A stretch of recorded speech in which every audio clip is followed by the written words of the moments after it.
ان الانسان خلق ہلوعا، اللہ تعالیٰ فرماتے ہیں انسان جل باز ہے.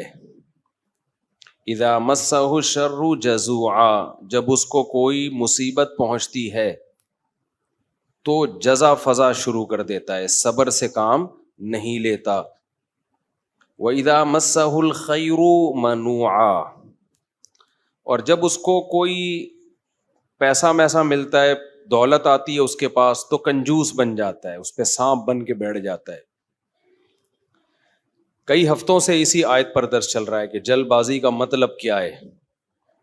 جلد بازی کا مطلب یہ ہے، اس پر میں نے کئی دفعہ بیان کیا نا پورا، کہ ہمارے سارے فیصلے اکثر جلد بازی میں ہوتے ہیں. نبی صلی اللہ علیہ وسلم کو دو صفات بہت پسند تھیں، الحلم برداشت اور سوچ سمجھ کے فیصلے کرنا.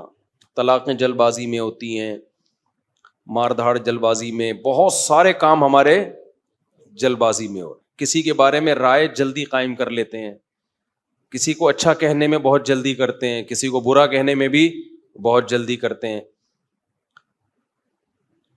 تو اسی طرح جو شخص بھی جس کی دل میں کوئی خواہش پیدا ہوئی، اس خواہش کو فوراً پوری کرنے کی کوشش کرنا، یہ بھی کیا ہے؟ جلد بازی. آپ سوچ تو لو بھائی، یہ خواہش پوری کرنے سے آپ کو فائدہ ہوگا نقصان ہوگا، کہیں لت تو نہیں پڑ جائے گی آپ کو؟ نشہ ہے، دل چاہتا ہے، لوگ کر لیتے ہیں بھائی، اس سے تو آپ تباہ و برباد ہوتے چلے جاؤ گے. تو جو خواہشات کا غلام ہوتا ہے وہ جلد باز ہوتا ہے، اور جو مستقبل سامنے رکھ کے زندگی گزارتے ہیں ان کی طبیعت میں جلد بازی نہیں ہوتی، ہمیشہ وہ کامیاب ہوتے ہیں. تو یہاں بھی اللہ نے کیا فرمایا کہ جلد بازی کی ایک مثال اللہ نے بیان کی ہے. وہ مثال یہ ہے، اذا مسہ الشر جزوعا، جب کوئی مصیبت پہنچتی ہے نا، ہونا یہ چاہیے مصیبت میں انسان کا دل کرتا ہے ہلڑ بازی کا، ہاں ہو چیخو پکار، ادھر ادھر ڈپریشن ہوتی ہے اس کو. تو جو دل کر رہا ہے وہ آپ کرنا شروع کر دو، اس پہ کنٹرول نہ کرو کہ بھئی اس کا کوئی فائدہ ہوگا یا نہیں ہوگا. ایسا تو نہیں کہ میرے اس ری ایکشن سے فائدے کے بجائے الٹا اور زیادہ نقصان ہو جائے. تو اللہ کہتے ہیں جلد باز آدمی کیا کرتا ہے، وہ یہ نہیں دیکھتا، وہ بس اپنی خواہش کو پوری کرنے میں لگا ہوتا ہے. غم پہنچا ہے تو اس غم کو ہلکا کرنے کے لیے جو مرضی اسے کرنا پڑے وہ کر گزرتا ہے. اس کی مثال ایسے ہے نا، آپ نے دیکھا ہوگا ایک کہیں کوئی واقعہ ہو جائے نا کوئی دھماکہ ہو جائے، تو جو انویسٹیگیشن کے لیے لوگ وہاں جاتے ہیں وہ کہتے ہیں ہمیں سب سے بڑی مصیبت پتہ ہے کیا ہوتی ہے؟ وہاں عوام جو احتجاج شروع کر دیتی ہے، اس سے کیا ہوتا ہے کہ وہاں جن لوگوں نے کچھ کاروائیاں کی ہیں نا ان کے ثبوت مٹ جاتے ہیں. ہونا یہ چاہیے، پوری دنیا میں ہم نے ایک اصول دیکھا ہے، جہاں کوئی ایکسیڈنٹ ہو، کوئی واقعہ ہو نا، فوراً وہ روک دیتے ہیں، پورا ایک گھیراؤ میں لے لیتے ہیں کہ انویسٹیگیشن کرنے تو اس میں غلطی کس کی ہے تاکہ اس کو سزا ملے. ہمارے یہاں کیا ہوتا ہے کہ پتہ ہی نہیں چلتا کہ غلطی کس کی ہے، اتنا کراؤڈ اکٹھا ہو جاتا ہے، اتنی عوام دائیں بائیں آگے پیچھے، جس کو پکڑ کے پبلک کوٹنا شروع کر دے تو بس وہی مجرم ہے. یعنی جس کو پہلے تھپڑ لگ گیا نا، سمجھو وہ کیا ہے، بس اسی نے کیا ہے. بہت کچھ الٹا پلٹا ہو جاتا ہے. تو وجہ کیا ہے بھائی؟ اپنے احتجاج فوراً کر لینا کسی بھی چیز پہ، سوچے سمجھے بغیر الزام ڈال دینا کسی کے اوپر. کئی سال پرانی بات ہے، کیس ہمارے سامنے آیا کہ ایک لڑکی کے نمبر پہ کہیں کوئی مس کال آ گئی. یہ گاؤں میں واقعہ ہوا تھا. اب غیرت مند بھائی تھا، اس نے دیکھا یہ کون ہے، دیکھا کسی لڑکے کا فون ہے، پہلے سے اس لڑکی کے بارے میں کسی نے اس کا دماغ، بہن کے بارے میں دماغ بھرا ہوا تھا، ہوتے اس نے کیا کیا، اس کو گولی مار دی. اب بہت پرانا قصہ ہے تو ابھی مجھے تھوڑے سے اس کے آثار باقی رہ گئے دماغ میں، پورا قصہ مجھے یاد نہیں ہے. بعد میں انکوائری کی پتہ چلا کہ جی یہ لڑکی بالکل بھی انوالو نہیں تھی، جس بندے نے کی ہے وہ گڑبڑ کرنے کی کوشش کر رہا تھا. تو اب کیا ہوا ہے کہ اچھی اس کو پتا چلا کہ یار میری بے گناہ بہن کو میں نے مار دیا، ٹینشن میں اتنا گیا ہے کہ اپنے آپ کو بھی مار دیا. پہلے ایک جرم کیا، ٹینشن سے انکوائری پوری کی نہیں ہے، بھائی پہلے غور تو کر لو, تجزیہ کر لو, کوئی بھاگی تو نہیں جا رہی, دیکھ لو. اور اگر مس کال آئی بھی ہے, کوئی آپس کا ریلیشن بھی ہے, تو اس کا یہ مطلب تو نہیں ہے نا کہ گولی سے ہی اڑا دو. اس کی اسباب پہ غور کرو, اس کی وجوہات پہ غور کرو. پہلے جلد بازی میں ایک کام کیا, ایک بے گناہ کو قتل کیا, اب جلد بازی میں ایک اور گناہ کر لیا, اپنے آپ کو بھی مار دیا. تو ہمیشہ جلد بازی میں انسان سے غلط کام ہوتے ہیں, ٹھیک کام نہیں ہوتے. کتنی بڑی سے بڑی ٹینشن ہونا, ٹائم سب سے بہترین مرہم ہے, یہ خوب یاد رکھو. جب میرے پاس کوئی پریشان آدمی آتا ہے نا, جس کو کوئی بہت بڑا غم پہنچا ہو اور اس کی حالت خراب ہو رہی ہو, میں اسے ایک بات لازمی کہتا ہوں کہ وقت سے بہترین مرہم دنیا میں کوئی نہیں. یہ ٹائم گزار لو, اس ٹائم کو کیا کرو, گزارو بس. جیسے جیسے ٹائم گزرے گا نا, حالات اپنے آپ کو خود ہی ایڈجسٹ کرتے چلے جائیں گے. یہ اللہ نے انسان کے باڈی میں ایسی ایک لچک رکھی ہے. میں نے ایک ڈاکٹر صاحب سے پوچھا, ڈاکٹر صاحب اب پین کلر ایجاد ہو گیا ہے, درد ہوتا ہے, لوگ ٹیکا لگاتے ہیں, پہلے زمانے میں کیا ہوتا تھا؟ داڑھ کے درد کی تکلیف کتنی زیادہ ہوتی ہے نا, داڑھ کا درد ہو رہا ہو, اب تو پین کلر کھا لیتے ہیں لوگ. تو کیا کرتے تھے, 2-4 دن کے بعد تو مرنے لگتے ہوں گے. انہوں نے کہا اللہ نے ایسا سسٹم بنایا ہے, پین جب زیادہ عرصہ چلتا ہے نا باڈی, یا تو وہ خود ہی باڈی اس کو کم کر دیتی ہے, یا وہ فیل ہونا کم ہو جاتا ہے. تو اللہ بھی تو ہے نا, اللہ کے میاں کا بھی تو ایک سسٹم ہے بنایا ہوا. جیل میں جو لوگ قید میں چلے جاتے ہیں, لمبے لمبے عرصے قید رہتے ہیں, جب وہ چھوٹ کے آتے ہیں بتاتے ہیں کہ شروع میں ہم 2-3 دن خودکشی کے خیال آتے تھے اس کوٹری میں, یار کیسے نکلیں گے, کہاں جا کے سر ماریں. کہہ رہے ہیں 1 ہفتہ 2 ہفتہ 3 ہفتہ 4 ہفتہ, اس کے بعد یوز ٹو. کیا ہو گئے؟ ایک آدمی 4 سال جیل میں رہ کے آیا, 4 سال. کہتا ہے 4 سال میں نے دھوپ, اچھا بھلا آدمی بھی بہادر آباد اور ڈیفینس کا جو لگژری لائف اسٹائل میں ٹائم گزارا. میں نام نہیں بتاؤں گا, بدنام ہو جائے گا بیچارہ, ایسا نہ ہو مزید کوئی رشتہ ہی نہ دے اس کو. مدیز اس لیے کہ شادی شدہ ہے, خیر اس وقت کمارا تھا وہ.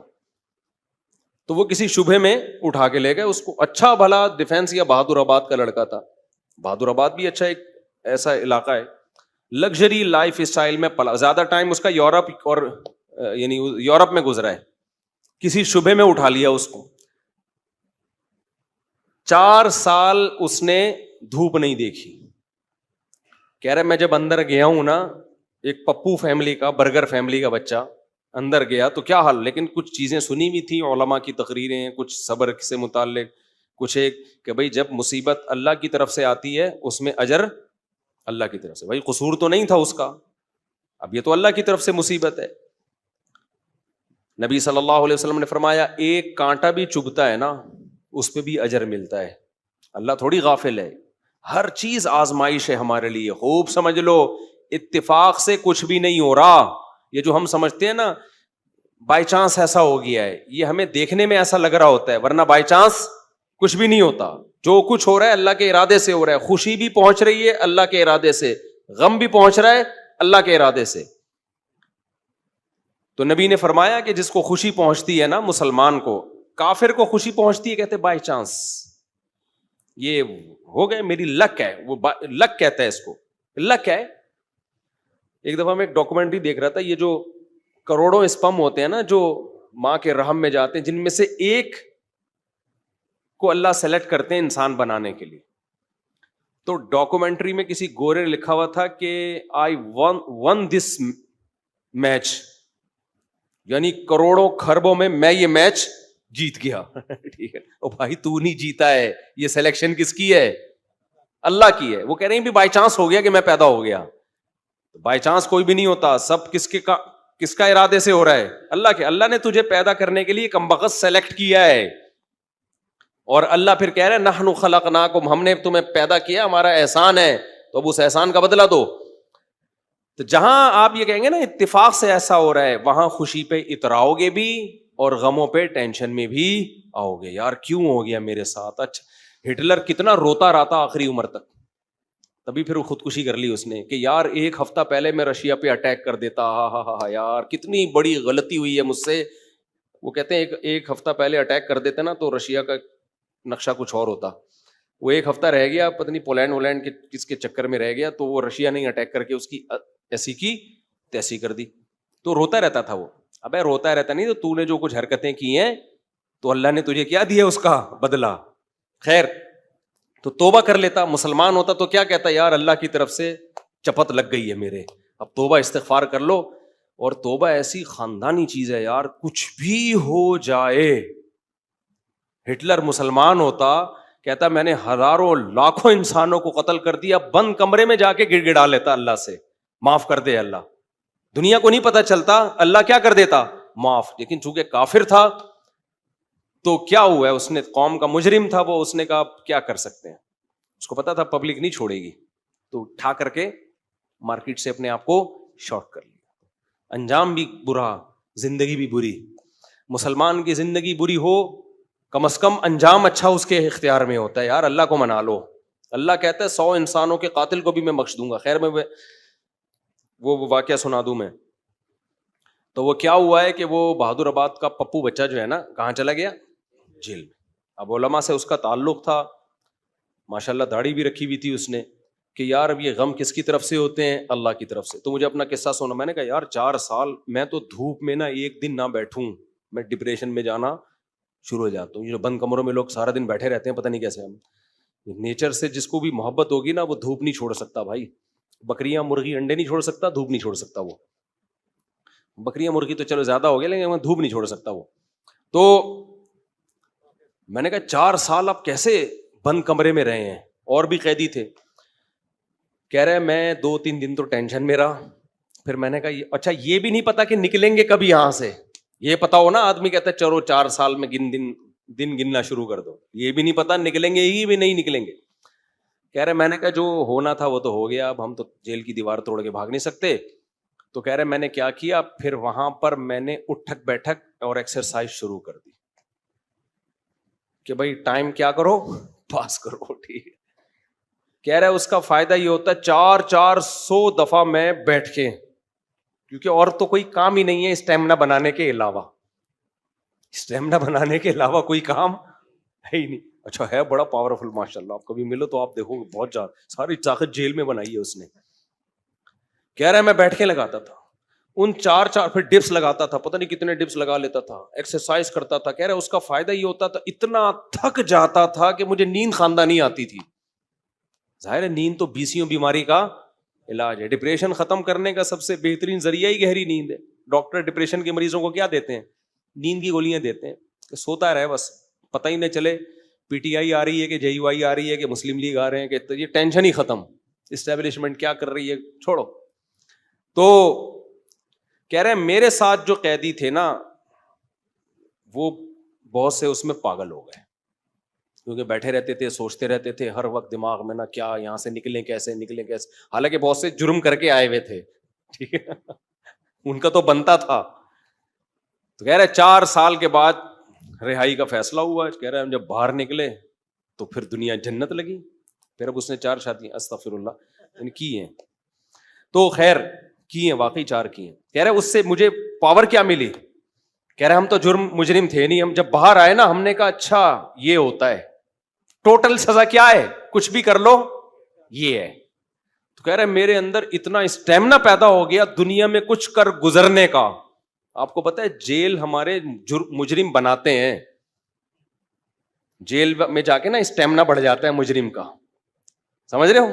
ایک تو اس کو یہ پتا ہوتا ہے آئندہ اس طرح سے کام کرو گے تو پکڑے ہی نہیں جاؤ گے, اس طرح سے کیا تھا تو پکڑا گیا تھا نا, اب یہ والی غلطی نہیں کرنی. تو اس لیے شریعت میں جیل کی سزا نہیں ہے, شریعت میں ہے کہ اسی وقت نمٹا دو. چوری کی ہاتھ کاٹو, چلو بھائی نکل پتلی گلی سے, شاباش.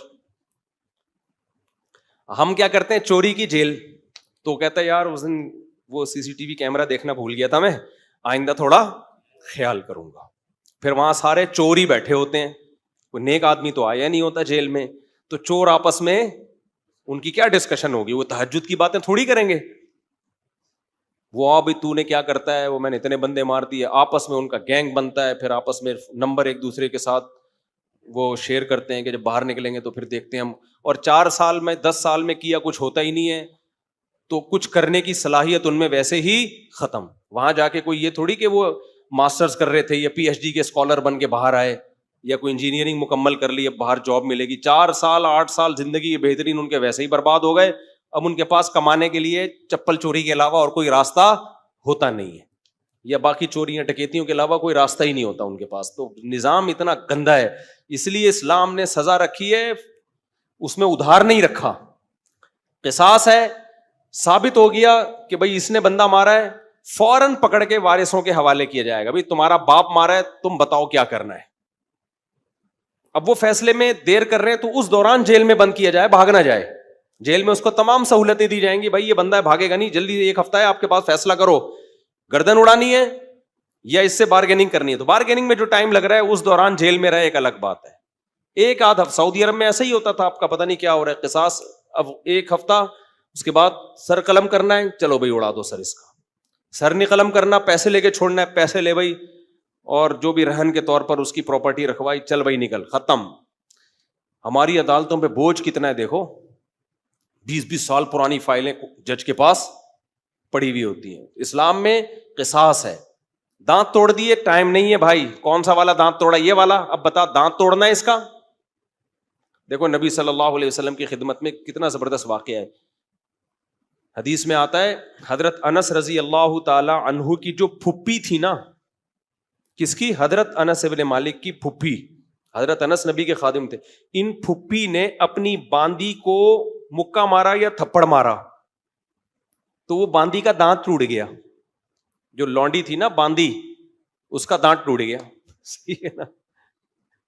تو نبی کے پاس کیس آیا, تو آپ نے فرمایا اللہ کی کتاب کے مطابق فیصلہ کروں گا. تو کتاب اللہ تو یہی کہتی ہے دانت کے بدلے دانت. تو اب بڑے مسئلہ ہو گیا کہ بھائی یہ تو اتنے خاندانی لوگ ہیں, اور باندی یہ تو لونڈی ہے, لونڈی کا دانت ٹوٹ گیا, ملازم کو تھپڑ مارا, دانت ٹوٹ گیا, تو اب سیٹھ صاحب کا بھی دانت توڑا جائے کیا؟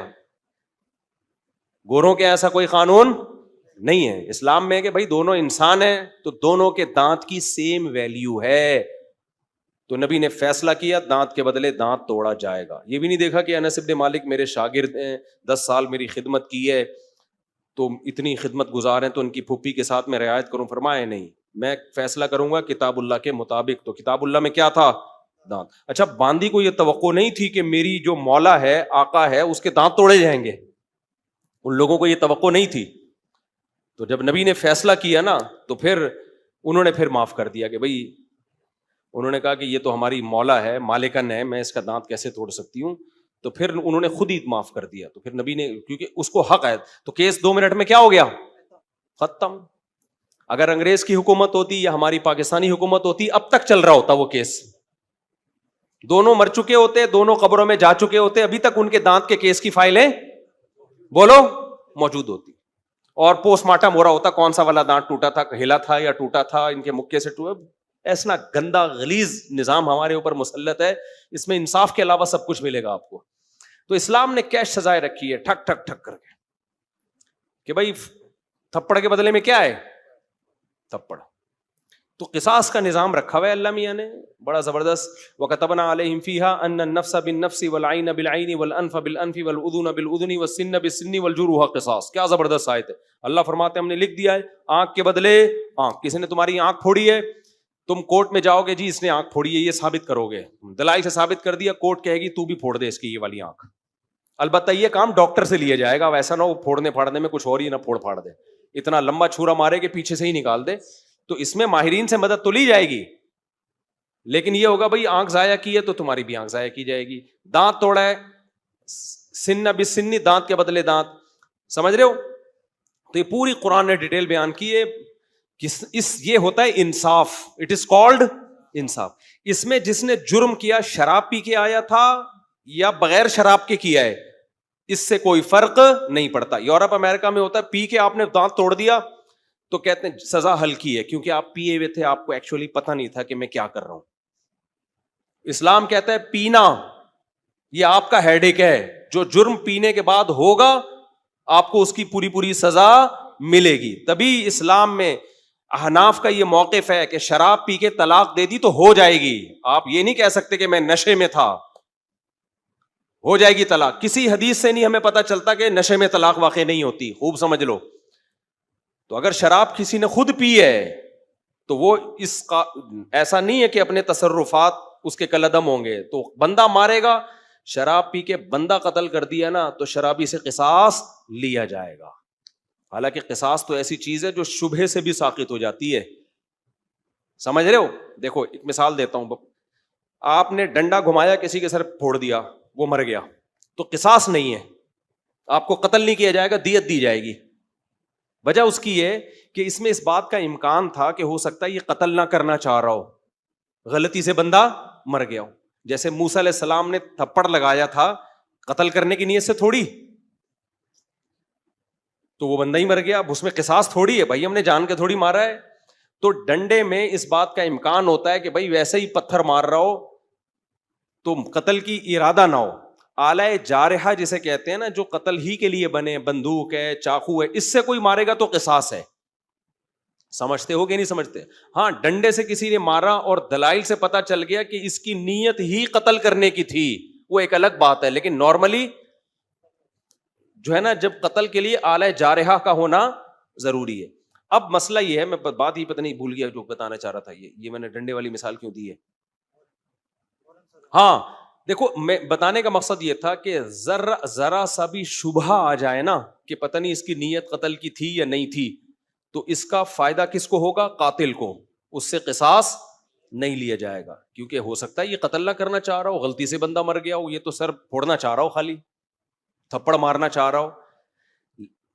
لیکن شراب پی کے کسی نے بندہ مار دیا نا چاقو سے یا بندوق سے, یہاں شریعت قاتل کو فیور نہیں دیتی. حالانکہ زیادہ فیور بنتا ہے, یار اس کی نیت تھوڑی تھی, تو پی کے ٹہل رہا تھا. تو احناف یہی کہتے ہیں, امام حنیفہ, کہ جب قاتل کو شراب کے بعد اتنا سا فیور نہیں دیا جا رہا, حالانکہ اس کا دماغ کام نہیں کر رہا, تو طلاق تو قصاص سے کم درجے کی چیز ہے. اس میں اگر کوئی پی کے طلاق دے گا نا تو ہو جائے گی, سمجھتے ہو؟ کیونکہ اس کے اس جرم کو